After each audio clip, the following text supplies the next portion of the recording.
sometimes we might feel like,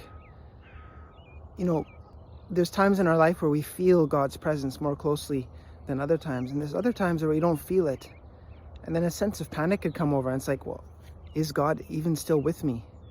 And you might feel like, well, he's not with me anymore, and then you're like, it's worried, and you feel like, oh man, what am I going to do to get my relationship back with him to that place where I was feeling things, where I was actually feeling his presence? I want those feelings again.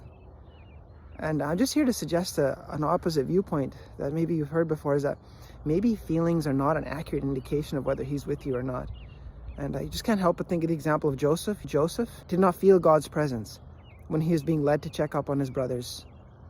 He did not feel God's presence when he was lying in that hole, and he did not feel God's presence in the caravan taking him to Egypt. But all throughout that, it may have even felt to him that God abandoned him.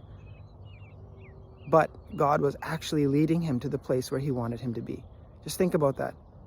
Our feelings may not, I'm going to say may, because I'm not 100% sure either, but our feelings may not be an accurate indication of whether God is with us or not. He might actually be with us regardless of how we feel. And that's just encouraging, because when we look back on our life, it may be that we see him having always been there.